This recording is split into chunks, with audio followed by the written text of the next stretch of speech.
Good afternoon to all those Dungeon Masters out there, and welcome back to another Behind the Screens video on Friday. Hey, myself, Brandon, and my boy here, Logan, we're going to go over how to hook your player in the first 10 minutes of a session, as well as how to hook your players in the first, maybe a little more than 10 minutes, but of your campaign. Yeah. So the first thing you want to do to hook your players within the first 10 minutes of your campaign is you want to take your rod, and whenever they're not paying attention, rip it back, make sure the hook's set, and then just go forward like you're going to cast. Okay, yeah, I'm with you. Set the hook. This is about Dungeons and Dragons, wasn't it? It was, yeah.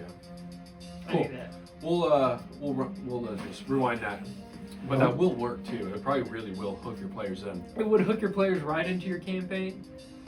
Any legal troubles though, we're not liable for.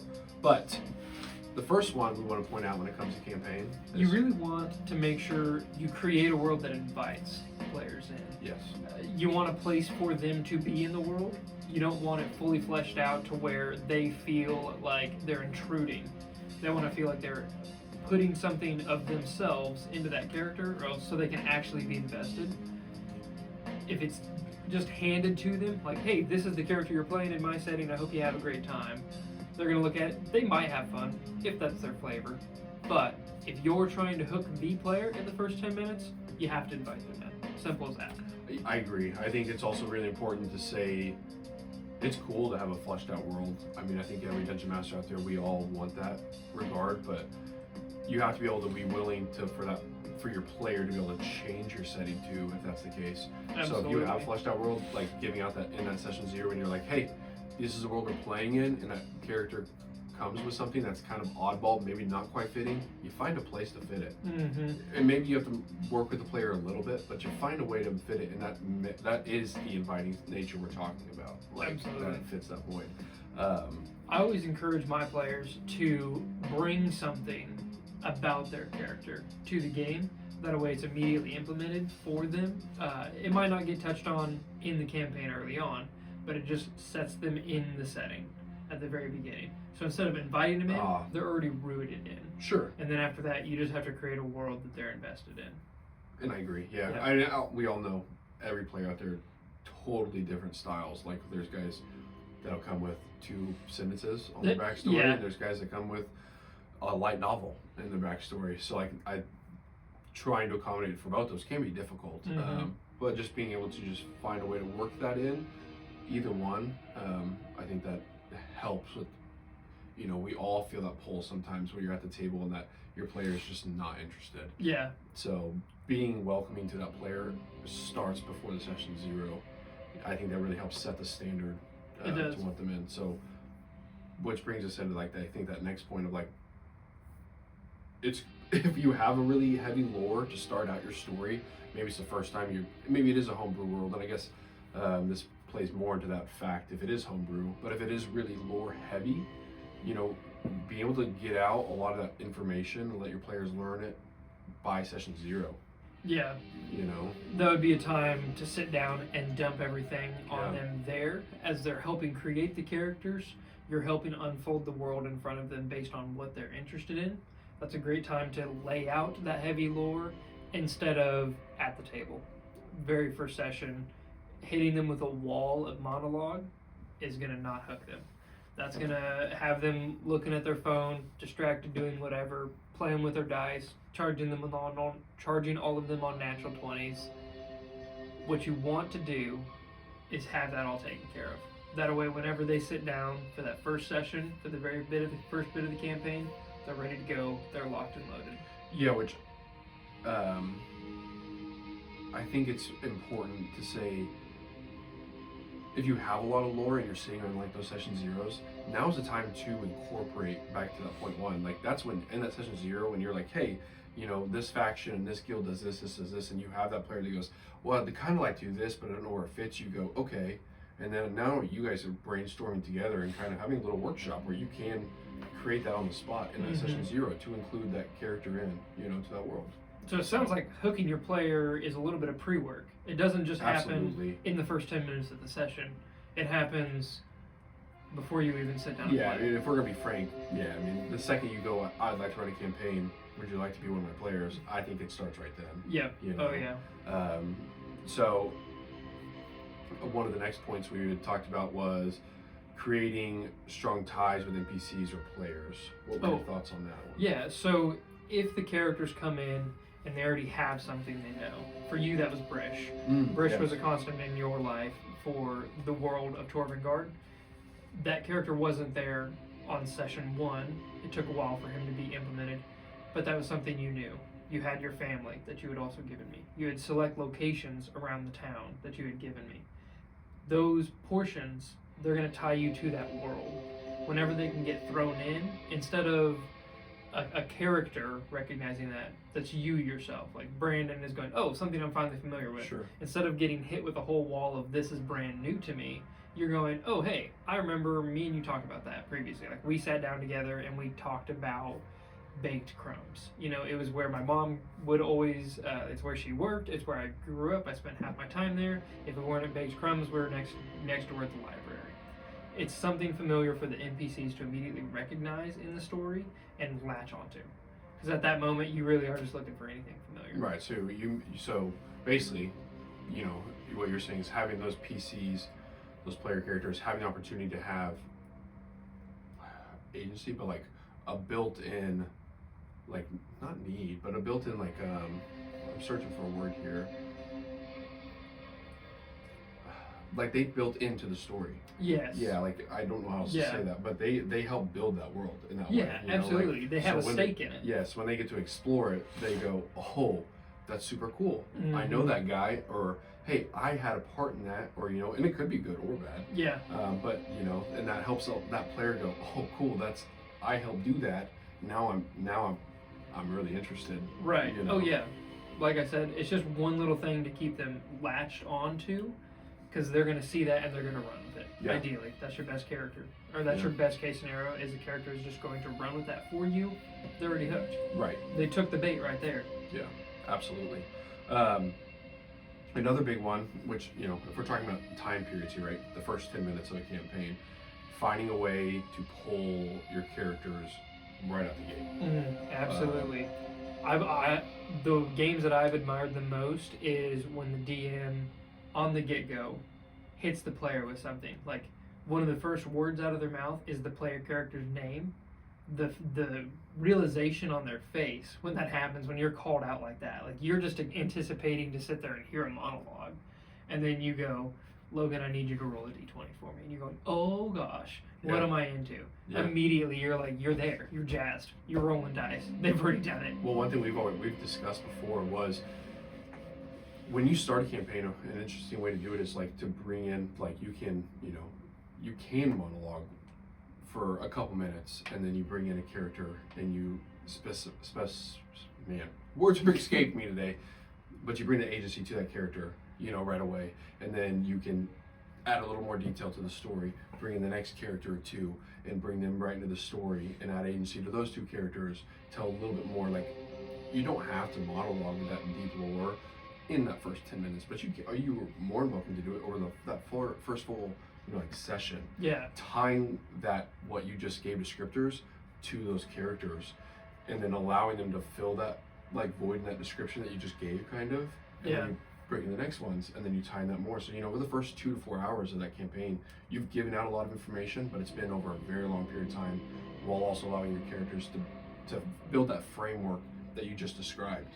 You know what I mean? So you just pace it a little bit slower. More digestible as opposed to complete word vomit. Right, and like yes, exactly. And you're allowing the characters to be a part of it. Yeah. I guess that's part of it too. Like they are storytelling that lore. True. To a certain extent. Yeah. You know. Yeah. And then our final point is we all have short attention spans. We're all instant gratification. So the shorter and sweeter that intro is, the shorter that first 10 minutes is to get them actually hooked, the better it's going to be. I would agree. I think sometimes it's easy to maybe want to go too long.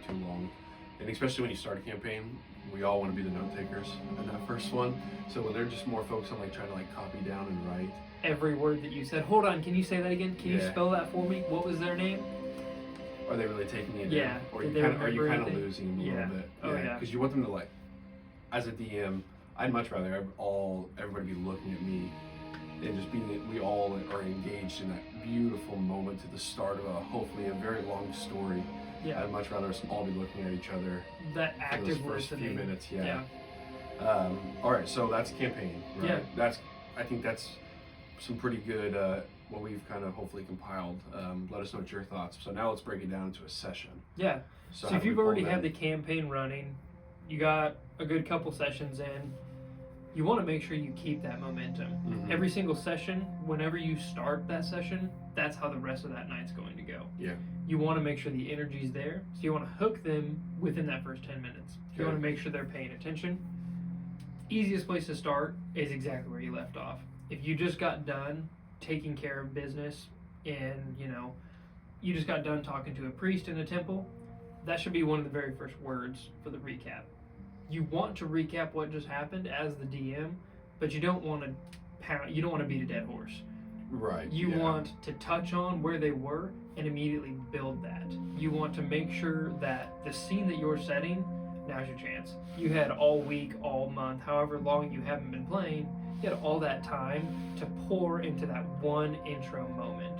So set that scene, paint the picture for them, to really enrapture them. So basically what you're saying is, like, be descriptive. When you're starting the session in the first 10 minutes is the opportunity to be descriptive. Absolutely. And set that, like you said, you paint that beautiful picture so they know exactly where they're at, exactly where they're starting, and what their character sees and feels. Yeah. And I think one thing that kind of gets skipped a little bit is kind of like we always paint the picture, but sometimes you don't, like, hear the picture or smell the picture. Some of those other descriptors really help pull in those characters. Like, can you smell that fresh salt water? Yeah. Because they're on a harbor, or the fish, because there's a guy that's filleting fish right in the market in the early morning, or you can hear those seagulls, or you hear the waves crashing. Like, you add a couple of those other important descriptors in there, and so now all of a sudden their senses are like, oh, it's kind of triggering a little bit. Like, I'm here in this. This is you get a little. Okay. Absolutely use your senses to your advantage. Yeah. If you're about to describe a situation, just think how it feels for you to walk in there. Right. If you're about to walk on the docks, what's the first thing you notice? Do you notice the smell or the sound? After that, what about the sights? Yeah. Okay, if you've missed on the other ones, touch on them now. Do you feel anything? Sometimes that's a little bit of a weird one, but, like, does the air feel heavy? Is there water in the air? Is it really hot? You can just use your senses to describe everything. Use that as your jumping off point. There's at least 5 of them, so that's 5 things you can describe to people. And I think we should preface this too with, like, you can overdo it. You can. And we were talking about the first 10 minutes. You don't. I think every dungeon master out there feels the need to want to do that, like, all session long, and I really don't think it's necessary. Yeah. Obviously, the important things are very important to paint pictures, but, like, starting a session and then really important scenes are always important, but don't feel the need to, like, you walk into a tavern, I paint the scene. Yeah. You walk into the room that you're staying, I have to paint that scene. You walk back on the docks, I paint that scene. Like, don't feel the need to overdo it, because you are going to be worn out. And I think we've all probably tried to do that before. We probably all failed miserably as well. Absolutely. Pulling back, I guess a couple of things. We made a couple notes here. When we talk about painting the picture, I guess it kind of ties into, like, cliffhangers, starting from the last session. Which I feel like you've perfected it quite well at cliffhangers. When you get that opportunity in your previous session to lead those players on a beautiful, I want to play for another 3 hours moment. I can't leave right now. Are you joking? We're about to roll for initiative. What? I don't know if my character's going to live or die. Yeah. Like, those moments when you're able to paint that picture to start it, and you give the agency back, and when you're in that mid-action point, back to that player starting right out, they don't want anything else but to play. Like, they're already, like, you put that spark back in, like, into their soul, and they're like, hey, yeah, let's go. Absolutely. What you can do from right there on the get-go is you can reiterate the stakes at the that are on the table at the current moment, but you can also set the stakes. If there is something that is going on that they don't know about, that's the time. If you want to put some pressure on them, you can do that at that moment to really, not only they're already involved in the story, put some fire underneath them. Yeah, I agree. And I mean, you know, especially when you're starting fresh session, you have nothing but time, you know, at that moment. So like, you can put that pressure on them and let them figure that out, and that helps guide that session. Absolutely. You know, as you said. One of my favorite things about the first 10 minutes of every session, the first 10 minutes are the most you are ever going to be prepared for that session. That's probably what you've been thinking about for the past week, however long it's been since you played, is exactly what you guys just left up on and how you're going to handle that as a DM at the table. After those 10 minutes, who knows what the players are going to do. So you at least know what's going on then. Very true. So at the very least, you can plan for it. Be like Batman. Just be prepared. You don't have to be prepared for everything, because you can't. Players are going to do something so weird.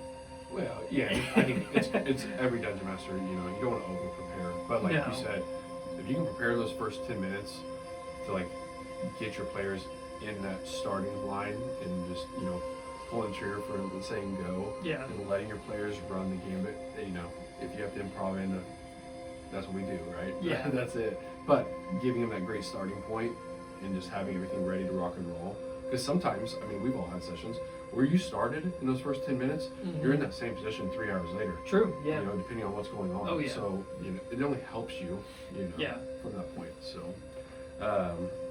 another good tip is to involve your players, get them rolling the dice. Yeah. That's what we're all here for. I'm a dice goblin through and through. I like to click, clack, math rocks. The sooner I roll my dice, the happier I am. That's situational dependent, truly, though. Right. Not every time is it going to be appropriate to roll a dice. Sometimes it really is just awesome for a session of roleplay. The entire session. 2 sessions. Whatever it be. Sure. But, as a general rule of thumb, if you want to get them engaged, especially all of them at one time, get them rolling dice. Which I think, at the same time, like a counteractive part to that, like if you can't give them that dice, ask them a question immediately. Oh, yeah. Like, give them a reason to have to speak up or talk right out the gate. You know, like... A little mind trick, if you get them talking, they already did what you wanted them to do. Yeah, I mean, like, you're getting a pull from them to start off freely. And I mean, we all start cold, and they know that's part of it too. Like, we all just sat down, maybe had a busy day, you know, whatever have you, but you're excited to be there. And it takes a second to get back into like the game and the spirit of it. And so, like, the faster you can get your players talking and communicating, I think the better that will be. Yeah, so, I agree. Well, I think that's some of our best advice to hook your players in the first 10 minutes of that campaign and that session. Absolutely. And if there's anything that you can think of that we missed or good advice you want to share with us or anybody else in the comments, make sure to get down there and start a conversation. Yeah, please. Don't forget to like and subscribe. And hey, go catch our podcast that comes out on every Wednesday at noon called Commander's Log. Guys. We'll see you there. See ya.